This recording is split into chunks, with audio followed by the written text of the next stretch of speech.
What's up, guys? Coach Vassar. Thank you for joining me with OTF Audio Daily Beats. As always, if you're new, appreciate you tuning in. Listen to me talk about these workouts. If you find value in them, information is in the description to support me.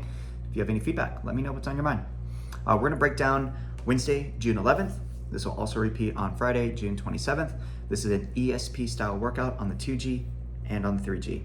As always, we'll talk about the 2G, the key concepts, and then dive into the 3G, and then get you on out of here. Super fun, I know. All right, so looking at the key concepts for today on the treads, we're gonna see 3 blocks with the same structure, 30 seconds of hard work with a pyramid style of active recovery that gets longer than shorter. On the rower, it's a 200-meter push row that kick off each block.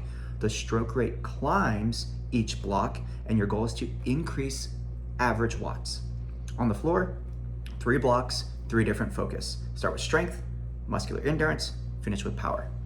Treadmills, they're doing the same thing as well, by the way. You do need benches out for today. So looking at the tread side, we're gonna see 8 minutes in block 1 and block 2 with a 75-second recovery between them. And then block 3 is just 5 minutes. Blocks 1 and 2 are gonna be the same time domains of everything. We're gonna see 30 seconds of work, followed by 30 seconds of active recovery.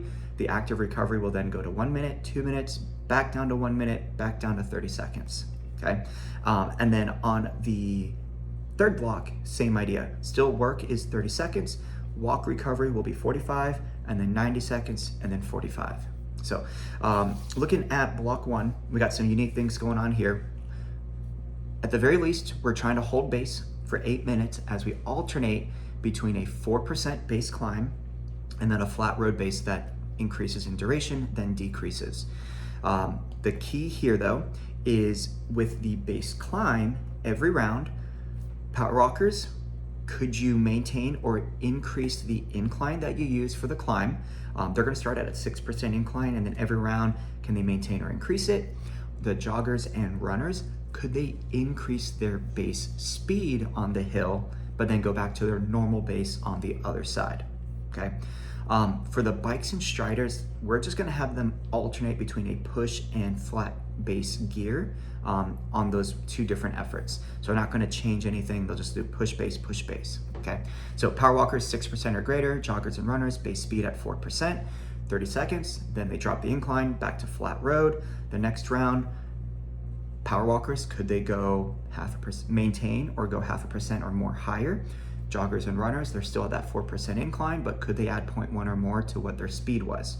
Whatever they add, they take away, go back down to flat road for now 1 minute, 30-second hill climb, 2 minute flat road base, 30-second hill climb, 1 minute flat road base, 30-second hill climb, 30-second flat road base, and then they finish with 1 final hill climb, hopefully the fastest base speed or the highest base incline, depending if they jog, run, or power walk.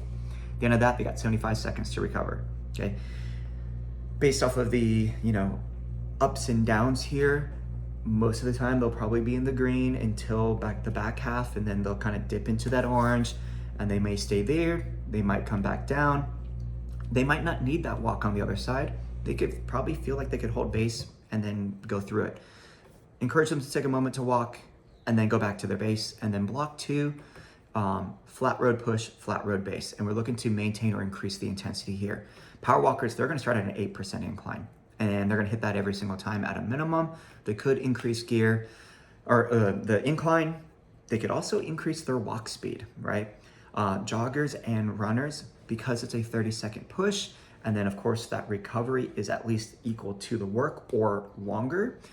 Mid-range to an aggressive push would be a great place to be. So, about 1 to 1.5 or more. If they want to go up higher, they can.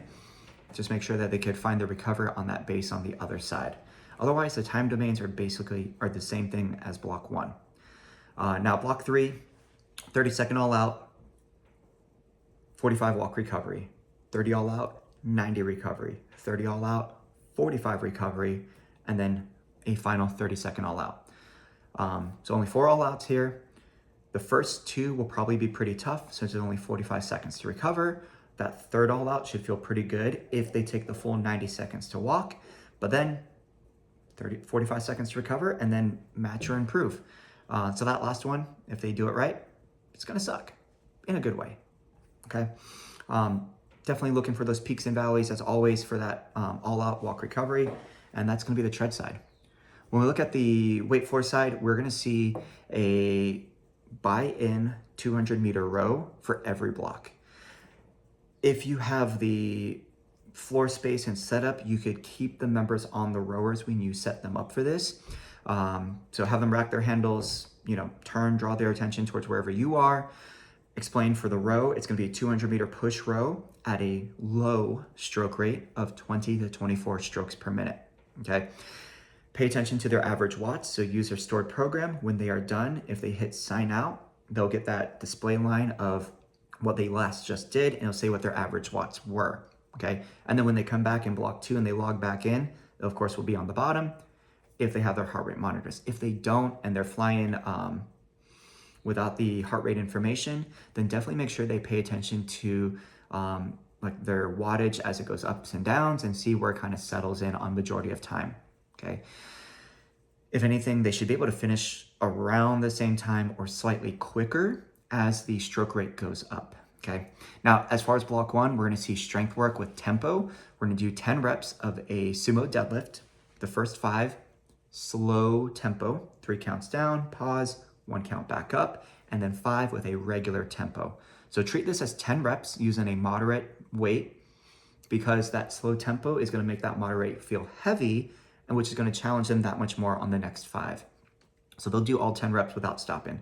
They'll then rest, and then the alternating low row. The key thing for that one, they'll start with both arms straight, left arm back down, pause, right arm back down, pause. 10 total, 6 to 10 reps there, so really 3 to 5 per arm.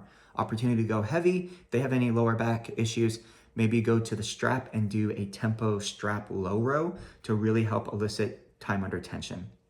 Those 3 things, the slow deadlift, regular tempo deadlift, rest, and then the low row, they'll repeat for the remainder of the block.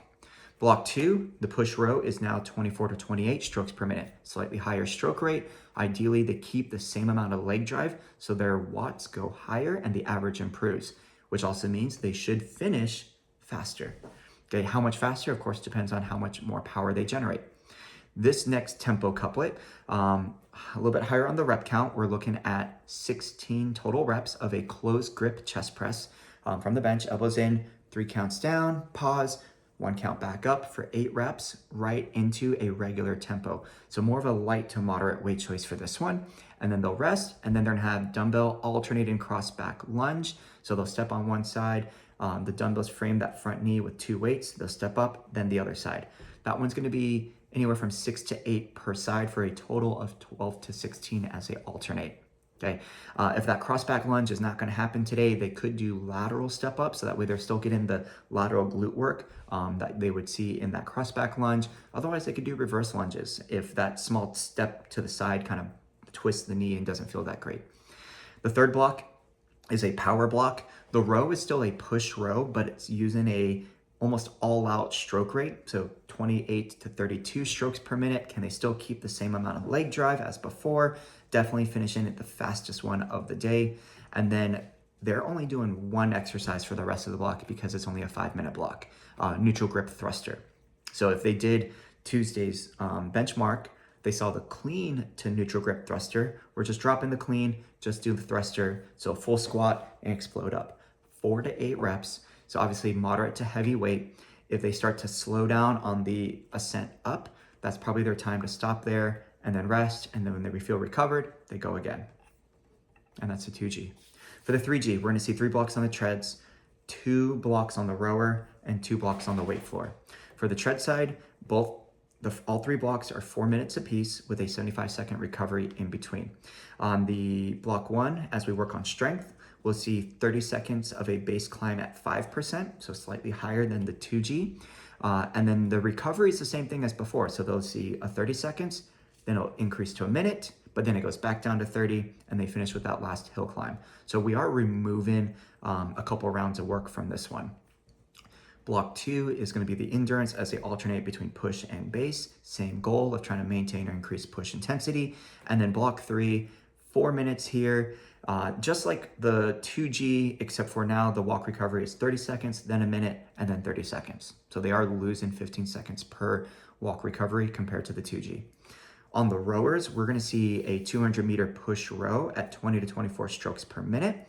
And then we wanna pay attention to average watts and maintain or improve on those every round. And that's gonna be paired up with a single leg rainbow. So they're standing on one foot, 1, 2, 3, 4, 5, switch legs, do another 5, and then they'll do that 2 more rounds. So a total of 3 rounds. Then they're gonna do the 200-meter row with 10 reps of a med ball or Y-bell squat. Same idea though, do their 200, do their squat, check the average watts, try to improve.